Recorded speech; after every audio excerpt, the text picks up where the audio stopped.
perempuan dalam Al-Quran, jilbab dalam Al-Quran, karena ada mungkin pandangan lain jilbab di luar tidak seperti yang ada dalam Al-Quran. Kenapa kalau ini yang dibahas di istidraj saja, makna istidraj itu apa? Kenapa enggak pakai istidraj dalam Al-Quran? Itu ada yang mengatakan makna lafaz istidraj itu adalah penangguhan azab terhadap orang kafir. Ada juga yang mengatakan terhadap orang kafir dan juga terhadap orang. Perspektif berarti kan ada lawannya, perspektif lain. Kalau untuk istidraj kira-kira ada pandangan pemahaman? Ya kan? Nah ini dipertajam sebenarnya kan, di latar belakang juga dipertajam. Kafir yang tadi, yang Pak Sugiri tadi dengan itu kafir atau dengan dalam jadi terserah. Yang penting Anda memperbandingkan. Kewalahan ya diganti-ganti. Itu saja.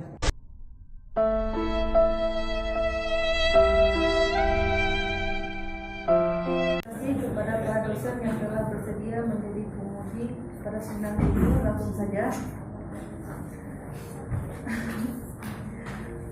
Judul proposal saya yaitu pandangan mufasir mengenai nama-nama Nabi Muhammad SAW, Toha dan Yasin sebagai Rasulullah, nama Rasulullah. Allah Subhanahu wa taala memuliakan para nabi. Ayo Ustaz. Kenapa ini mau diteliti? Apa persoalannya? Jangan tahu. Cakap dia. Mengapa ini diteliti? Kamera.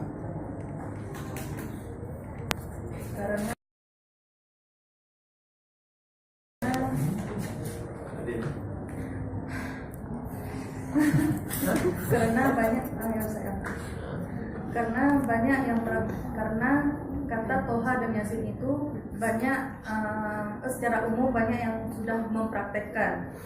Maksudnya mempraktekkan bacaan Toha sama Yasin itu. Toha kan memang dibaca kan? Kita membaca Al-Quran, Yasin juga kan dibaca. Semua orang membaca itu kalau membaca Yasin berapa? Itulah karena sudah ada yang banyak mempraktekkan yang menganggap Yasin dan Toha itu sebagai nama Nabi. Jadi kita perlu tahu bagaimana pendapat mufasir tentang masalah itu. Jadi permasalahan saya,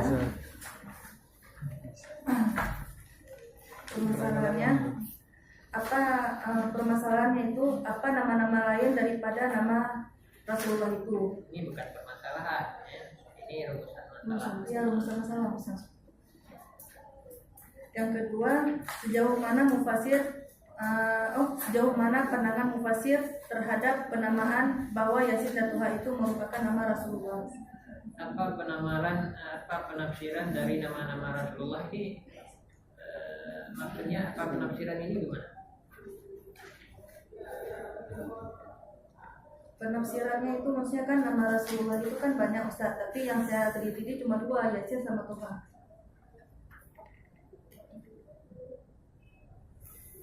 Toha ditafsirkan dengan nama Rasul saja. Ada penjelasan yang lebih luas tentang Toha ini?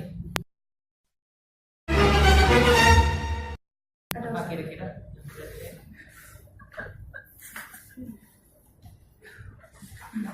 Ngomong. Jangan nanti enggak. Ditulis beberapa lembar saja sudah selesai. Tidak bawa air minum. Assalamualaikum warahmatullahi wabarakatuh. Assalamualaikum warahmatullahi wabarakatuh. Terima kasih, langsung saja mengapa saya mengambil penelitian ini yang tahfiz Al-Quran Indonesia sekarang sangat fenomenal Ustaz, dan memiliki berbagai macam metode. Bahkan bukan hanya saja metode di Indonesia, di dunia selain negara Indonesia juga memiliki metode masing-masing seperti itu. Nah, salah satunya itu di RTV Indonesia juga mereka itu memiliki metode tersendiri seperti itu, yaitu pendekatan 4T. 4T itu adalah tahsin, tahfiz, terjemah dan tadabbur gitu. Kaisar lebih memfokuskan di tahsinnya, namun tidak di tahfiznya, namun tidak memungkiri ketiga yang lainnya itu. Karena kenapa? Saling berkaitan satu sama lain. gitu Ustaz. Nah, kalau metode tahfiz di FGV Indonesia tersendiri itu yang awalnya itu mereka selama 3 hari berturut-turut harus tilawah 30 juz Al-Quran harus selesai. Kemudian dibimbing tahsinya langsung sama coachnya. Setelah 3 hari tilawah 30 juz selesai, dilanjutkan dengan membaca terjemahannya 30 juz juga secara selesai. Nah, setelah itu baru dimasukkan ke dalam halaqah hafalan dengan dibagi beberapa kelompok, baiklah itu middle ataupun high ataupun low gitu kan. Jadi setelah itu baru disesuaikan hafalannya. Misalkan yang low itu seperti apa, middle seperti apa, dan yang high seperti apa. Seperti itu Ustaz. Sehingga Raisa ambil rumusan masalahnya itu. Ya, ini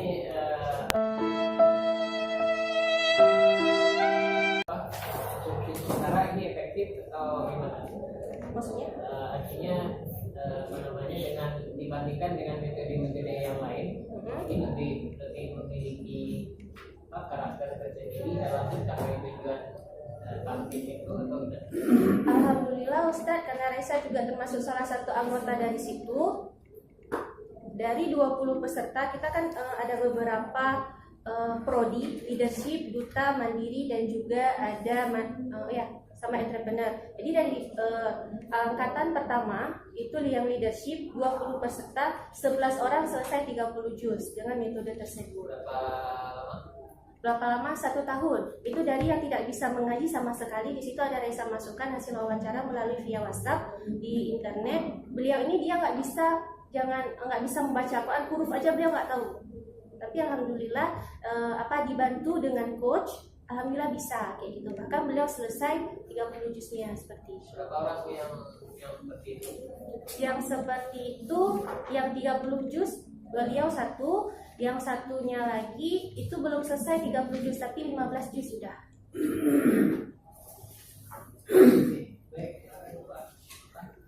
Yang ingin dilihat nanti metodenya. Iya. Sampelnya sudah ada, saya rasa. Kemudian alasannya tadi mungkin karena dilihat dari sisi efektivitas metode ini. Ya. Itu disebutkan nggak di data? Ini bisa Reza lebih menyebutkan dari perilakunya, karena kan efektif itu nggak cuma dinilai dari satu sisi, tapi dari semua bidang, gitu kan? Kan di situ tadi kan ada tadabbur, jadi mereka juga hafalan Al-Quran, hafalan yang mereka hafal juga diaplikasikan dalam kehidupan sehari-hari. Gitu. Berarti hafalan dan penerapannya. Penerapannya. Itu yang diangkat, itu yang benar-benar ingin meneliti metode ini.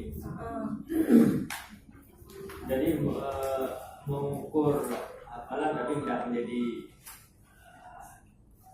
menilai mereka menerapkan itu atas dasar apa?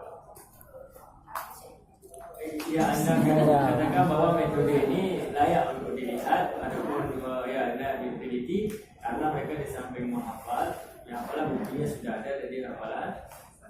Kalau penerapannya bagaimana?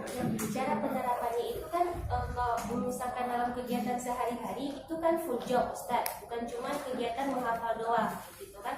Nah, dalam kehidupan sehari-hari itulah mereka mengaplikasikan. Contoh misalkan ada belum kayak gitu dalam kehidupan sehari-hari. Ingatnya ayatnya ini, ada sangkut paut kayak gitu. Kalau misalkan mufasir kalau misalkan ditafsirkan itu kan kita butuh ilmu lebih gitu kan, nggak semua orang bisa menafsirkan Al-Quran, tetapi kalau misalkan diaplikasi dengan cara mentadaburi dengan ayat Al-Quran tersebut, insya Allah semua orang bisa kayak gitu.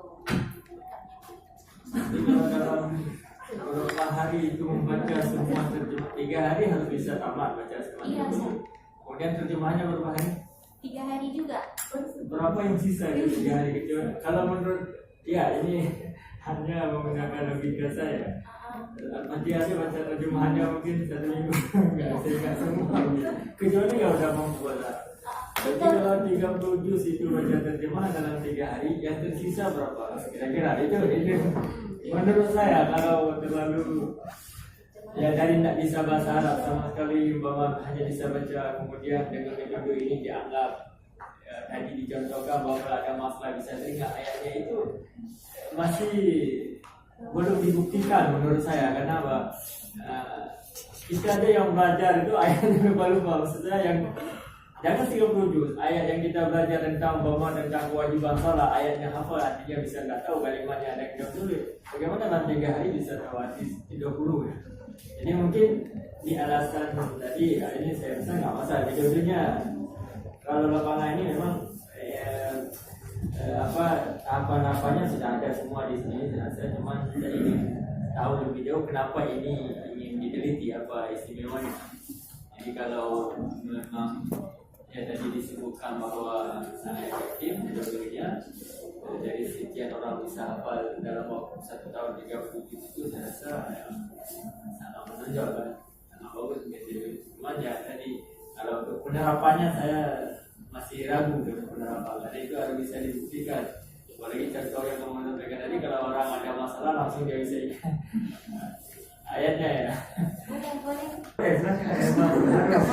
Nanti kali paham nggak ada asal ngomong ya agak boleh nanti. Jadi gimana cara kita mengaplikasikan ayat Quran tersebut dengan kehidupan sehari-hari. Nah tadi kan sebelum memulai hafalan kita itu kan ada membaca terjemahan Indonesia dulu. 3 hari 30 juz, baiklah itu diterangkan juga gitu. Nah, cara aplikasinya tuh kayak mana? Ada ayat yang memang sudah dihafalkan, tetapi harus ada yang dimurojaahkan seperti itu. Nah, makanya kemana-mana itu kalau moto RTV Indonesia itu adalah murojaah selamanya seperti itu. Nah, ketika mereka lupa, mereka langsung buka. Ketika lupa harus